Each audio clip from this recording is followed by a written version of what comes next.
اوعى تفتكر الكارثه اللي الاهلي خسر 5 من سان داونز. اي حد ممكن يخسر 5 و6 من الفريق ده. الفريق ده ممتع وبيلعب احسن فريق في افريقيا بيلعب كوره. الكارثه على الكوره المصريه، مش عشان الاهلي خسر. اوعى تكون شمتان الاهلي خسر. خلي بالك اصل احنا مش في الدوري، مش بنتنافس على الدوري. فانا عايز الاهلي يقع والزمالك والاهلي عايز الزمالك يقع. مش كده، ما تحسبهاش كده في دوري ابطال افريقيا. انت مش ملاحظ اللي انت كاهلي مش عارف تصعد افضل فريق في القاره؟ مش ملاحظ ان الزمالك افضل فريق في القاره مش عارف يصعد برضه في مجموعته؟ هي دي مش بتنعكس على المنتخب بتاعك؟ دي اوعى تشمت في دي. ما تشمتش في خساره الزمالك ولا تشمت في خساره الاهلي في دوري ابطال افريقيا في افريقيا. ما كل ده بينعكس عليك في المنتخب. اصل المشكله عندنا المنتخب بتاعنا بيلعب بالمحلين اكتر. ما انت عندك بس 1 ولا 2 3 المحترفين اللي بيلعبوا اساسيين والباقي اهلي وزمالك. اما يكون حل الاهلي والزمالك كده في دوري ابطال افريقيا من فرق اصلا المنتخب بتاعها قايم على المحترفين. يعني خلي بالك الفريق بتاع جنوب افريقيا ده ممكن 2 3 بس اللي بيلعبوا في المنتخب، والترجي في تونس والوداد والناس دي.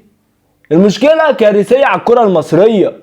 هتكلم على الماتش ومش متعودين ان الاهلي يخسر بالنتيجه دي، بس انت مش واخد بالك اللي الزمالك بيعاني 90% مش هيعرف يصعد. انت مش ملاحظ اللي 95% ولا 99% الاهلي مش عارف يصعد من مجموعته. ومعاك مين؟ مع احترامي انا شايف الزمالك الترجي شباب بلوزداد المريخ، شايف الاهلي سان داونز الهلال القطن او القطن وبعدين الهلال. لكن انا مش عارفين نصعد. الفرق اللي واخده البطولات بتاعت افريقيا اكتر فرقتين واخده بطوله دوري ابطال افريقيا مش عارفه تصعد من المجموعه. انا شايف اللي هي سهله. دي كارثه على الكوره. مش ملاحظ ان المنتخب بتاعك اما بيصعد للنهائيات بالعافيه ومش عارف يصعد ياخد بطوله ومش عارف يصعد كاس العالم؟ دي كارثه. منتخب الشباب على ارضه مش عارف يطلع من دور المجموعات والبطوله على ارضه. دي كارثه. مش شايف منتخب السنغال الشباب والفريق الاول عامل ازاي؟ مش شايف الكره في افريقيا عامله ازاي؟ مش شايف الكره في شمال افريقيا عامله ازاي؟ احنا عندنا كارثه فظيعه. 2 3 مش هنكون موجودين على الساحه.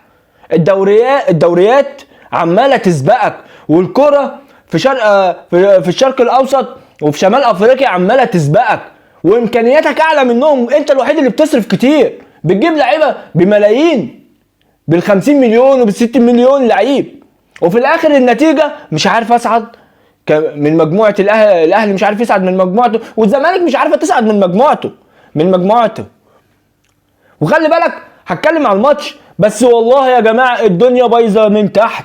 اوعى تفتكر ما تشوفش الدوري الممتاز بس، عندك في درجه تانية بايظه، تالتة ضايعه، رابعه مش موجوده، الناشئين عندك ضايعه ماشيه بالفلوس والمجاملات. احنا عندنا كارثه في الكره المصريه. 2 3 مش هتلاقي كره عندك خالص. شوف يا عم سان داونز بيلعب كره ازاي. الفريق عارف اللي هو هيكسب.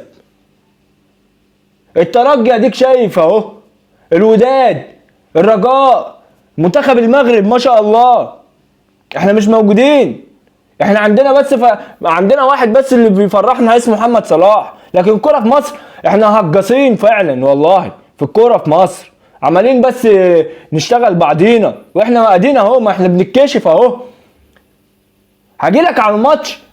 انا من ماتشين 3 من فيديوهين 3 ساعة ماتش الهلال قلت لك الشناوي يريح. مش مشكلة ان انت تريحه ماتش او 2 في الدوري وبعدين ترجعه. الكرة بعيدة قوي في الجون الثالث، حتى لو الواد شايطها دانا ومدفع وراحها في مقتل، بس ممكن خطوات رجلك تساعدك ان انت تجيب الكرة حتى لو بعيدة. ما انت ما شاء الله طويل. الدفاع ضايع. ديانج مالك؟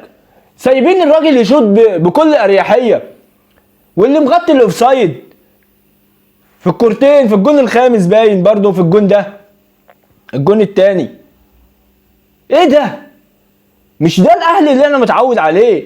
مش دي لعيبه الاهلي. وخلي بالك الموضوع مش فني. والله الاهلي عنده مدير فني جامد جدا، والزمالك عنده مدير فني جامد جدا، بس في حاجه غلط في الكوره. احنا ماشيين غلط.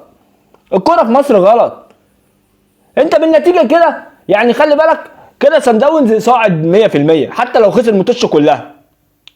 المشكله معاك مع الهلال، انت لازم تكسب الماتشين الجايين توصل للنقطه 10 وسان داونز يروح يخسر من يكسب الهلال. وانا بقول لك من مصلحه سان داونز ان الاهلي يخرج، اصل الاهلي لو صعد والزمالك صعد من دور المجموعات هيوصلوا لبعيد، فانا من مصلحتي ان اطلع فريق زي ده زي الاهلي. فالراجل مش هقول لك جنوب افريقيا سان داونز هيروح يسيب الماتش، بس هيروح يلعب بالصف الثاني في السودان في وسط الجماهير دي وبعمل مجامله يا عم للهلال السوداني وبطير الاهلي.